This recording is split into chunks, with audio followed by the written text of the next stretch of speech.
먼저 마포구 선별진료소에 나가 있는 취재기자 연결해서 밤사이 확진자 집계 상황 그리고 주요 대응책들 꼼꼼하게 살펴보죠. 백창은 기자. 네, 마포구 선별진료소에 나와 있습니다. 네, 마포구 선별진료소 상황과 국내 코로나19 상황 짚어볼까요? 네, 비가 내려 평소보단 적지만 여전히 많은 분들이 코로나19 검사를 받기 위해 이곳 선별진료소를 찾고 있습니다. 오늘 0시 기준 확진자 516명입니다. 휴일에 검사 건수가 적었던 영향이 있어 확산세가 줄었다고 보긴 어렵습니다. 신규 확진자를 지역별로 보면 비수도권의 확진자 증가세가 두드러집니다. 지역 발생 481명 가운데 201명이 비수도권에서 나왔는데요. 지역 발생 확진자 가운데 비수도권 확진자 비율이 지난달엔 30%가량이었는데 어제 46.6%로 4달여 만에 최고치를 기록한 데 이어 오늘도 41.8%를 기록했습니다.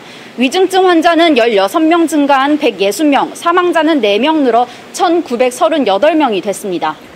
비수도권에서 확진자가 줄지 않는 이유는 어떤 거가 있을까요? 유흥업소 집단 감염이 계속되고 있기 때문입니다. 대구 유흥업소에서 지난 19일 첫 확진자가 나왔는데 어제 기준 5일 만에 158명으로 늘었습니다. 확진자가 나온 유흥업소도 무려 15곳입니다. 외국인 종업원들이 여러 업소를 옮겨가면서 일하고 또 한 방에서 모여서 생활해 더욱 감염에 취약할 수밖에 없는데요. 대구시는 확진자가 더 늘어날 것에 대비해 160병상가량의 생활치료센터 운영을 준비 중입니다. 전남 순천시 유흥업소 관련 확진자도 계속 추가돼 57명을 기록했습니다. 백신 접종 현황도 살펴보죠. 백신 접종자 얼마나 늘었습니까? 어제 하루 동안 17만 3천여 명이 백신을 맞았습니다. 지금까지 전체 인구의 7.5%가 1차 접종을 마쳤고 3.6%는 2차 접종까지 끝냈습니다.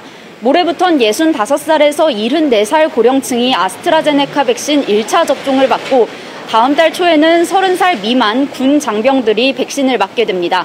백신 수급도 계속 이루어지고 있습니다. SK바이오사이언스가 경북 안동에서 위탁 생산한 아스트라제네카 백신 53만 4천 명분이 조금 전 오전 10시쯤 출고됐고요. 모더나 백신도 오는 31일 처음으로 2만 7,500명분이 들어옵니다. 방역당국은 백신 공급은 이제 더 이상 걱정할 필요가 없다면서 지금부턴 최대한 많은 사람들이 백신을 맞게 하는 게 중요하다고 강조했습니다. 네, 고령층을 대상으로 한 우선 접종부터 순조롭게 빨리 이루어져야 할 텐데요. 또 60세 이상의 경우에는 백신을 한 번만 맞아도 코로나19 예방 효과가 높은 것으로 나타났다면서요? 어떤 얘기입니까? 맞습니다. 60살 이상이 백신을 한 번 맞고 항체가 형성되는 기간인 2주를 지난 경우 감염 예방 효과가 89.5%로 조사됐습니다. 특히 백신을 맞은 뒤 코로나19에 걸려도 사망에 이르는 경우는 없었습니다. 현재 60살에서 74살까지 우선 백신 접종 대상자의 예약률은 56%인데요. 방역당국은 고령층의 경우 지금 백신을 맞지 않으면 오는 4분기에나 맞을 수 있다며 반드시 다음 달 말까지 접종을 받아달라고 당부했습니다. 접종률을 높이기 위해서 백신을 맞은 사람들에게 주는 인센티브, 이 방안이 계속 논의가 되고 있다면서요? 그렇습니다. 방역당국 계획대로 다음 달까지 1,300만 명 접종을 하기 위해서는 하루 평균 25만 명씩 백신을 맞아야 합니다. 접종률이 더 높아져야 하는데요. 정부와 여당인 더불어민주당은 어제 인센티브 관련 방안을 논의했습니다. 민주당은 접종을 마친 사람에 한해 밤 10시 이후 다중이용시설의 영업시간 제한을 풀어주고 자영업자나 소상공인에게 우선적으로 백신을 접종하는 방안을 정부에 건의했습니다.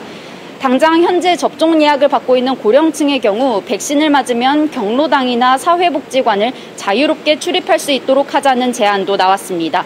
논의 결과는 이르면 내일 발표될 예정입니다. 지금까지 마포구 선별진료소에서 전해드렸습니다. 네, TBS 보도본부 백창은 기자와 함께 얘기 나눴습니다. 고생하셨습니다.